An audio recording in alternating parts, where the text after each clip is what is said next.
Halo, selamat pagi pemirsa. Kita masih di sini di Speksaku. Kali ini kita akan membahas tentang bullying. Apa sih itu bullying? Dan apa yang melatar belakangi munculnya bullying? Bagaimana cara kita menghadapinya?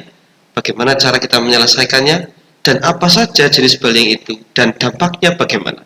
Kali ini kita sudah kedatangan pakar yang akan membahas tentang bullying dari segi bimbingan konseling di Speksaku tentunya. Nah, menurut Bu Siva, bagaimana sih apa yang melatar belakangi munculnya bullying itu apa sih? Latar belakang ya Pak. Iya itu. Jadi mungkin kita bisa mulai dari definisinya dulu gitu ya Pak.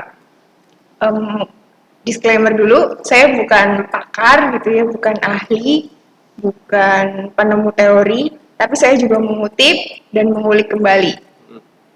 Nah, definisi bullying sendiri, mulai dari padanan katanya. Padanan katanya di bahasa Indonesia itu perundungan.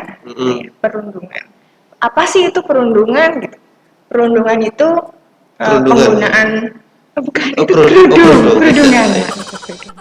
Perundungan itu penggunaan kekerasan, terus ancaman berupa paksaan. Intinya niatnya itu tujuannya untuk mengintimidasi orang lain.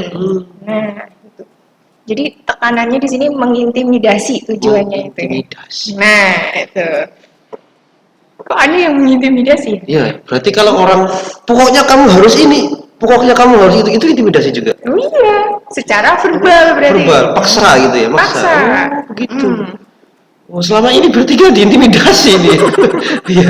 Terus itu kan dari definisinya ya, perundungan. Nah, kemudian jenisnya ada apa aja itu perundungan? Nah, itu tadi. Kan saya sudah spill dulu ya yang verbal. Verbal. Nah, selain verbal, itu tuh pertama berupa fisik. Oh. Ya.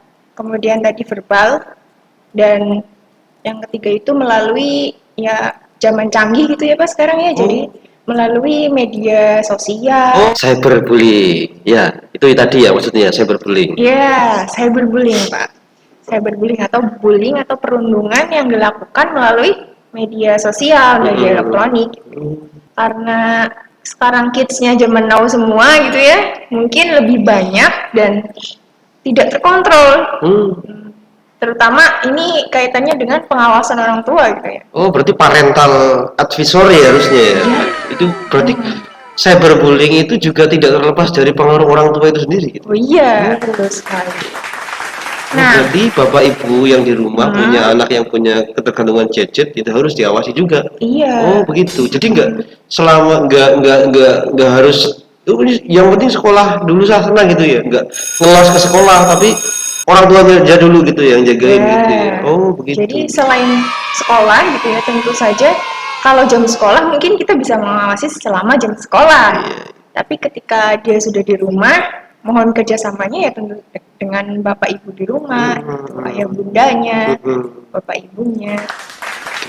Itu berarti cyberbullying itu memang harus ada kerjasama ya. Untuk cara mencegahnya kita harus kerjasama baik maupun di wilayah pendidikan informal atau di rumah maupun yang formal. Formal. Oh, berarti kalau semuanya sudah menyatu enak gitu ya. Iya. Jadi bisa dicegah gitu ya. Iya. Oke, itu berarti tadi tipe-tipe jenis-jenis cyberbullying ya. Terus kok bisa sih bullying itu kerap kali menimpa anak-anak remaja? Itu kenapa? Faktornya sendiri itu kan tadi pertama ya Pak, keluarga.